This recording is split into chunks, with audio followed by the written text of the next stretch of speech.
And let's turn our attention back to health matters, where we told you earlier that Nigeria has confirmed 39 new cases of Lassa fever, in with 3 up from 33 cases recorded in the previous week. Cumulatively, 405 suspected cases have been recorded, with 93 confirmed infections and 17 deaths. Ondo State is one of the states with the highest number of Lassa fever cases at this point.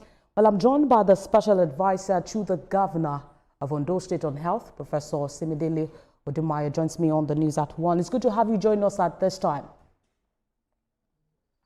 Thank you very much. Girls at home, good afternoon. Good afternoon. Ondo State remains, one of the 4 states accounting for nearly 90% of the confirmed Lassa fever cases nationwide. Talk to us about some of the factors that you think is driving Ondo's persistent vulnerability, and what are you doing differently this year? Well, we know that we have been having cases of Lassa fever in Ondo State, and as the state, we have been concerned and been doing all that is necessary to be able to stem the tide.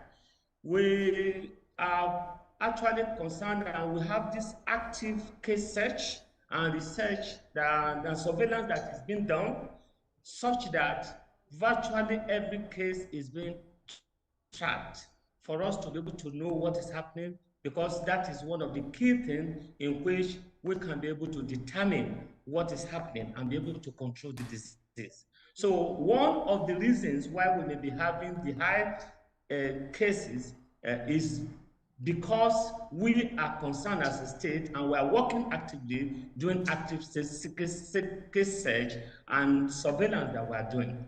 We also know that there are some peculiarities in Ondo State, and we are working on it to, especially when it has to do with the vector or the agent that is the reservoir, that is the rat, and the relationship of our people. And we have identified this, and we are trying to pass information across to our people.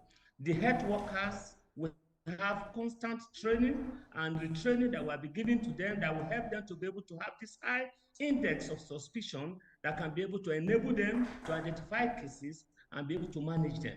So all these are the reasons why you see that cases are being properly tracked. But we are concerned because we need to do more. So the state government has also set up a research team for us to be able to work on this, so that we can look at molecular and some other stronger basis, biological, molecular basis that may be behind this, so that we can be able to work along with that to control it.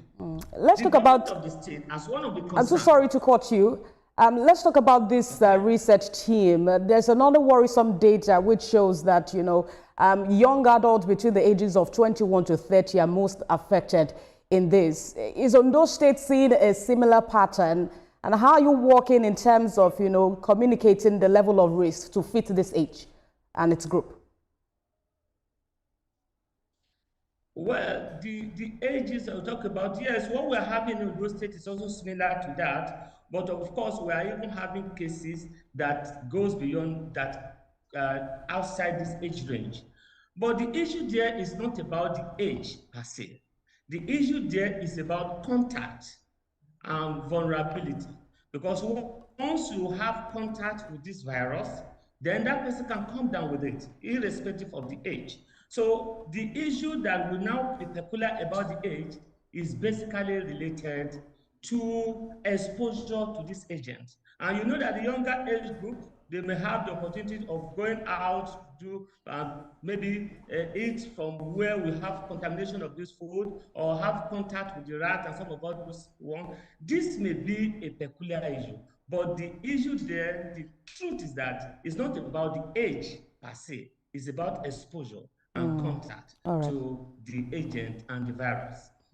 And that is what we target our education on, to get our people informed and to get them to be able to get themselves prepared. I think that brings me to my next question as to how well informed, residents in Ondo State are about the increasing cases of Lassa fever in your state and the risk factors itself.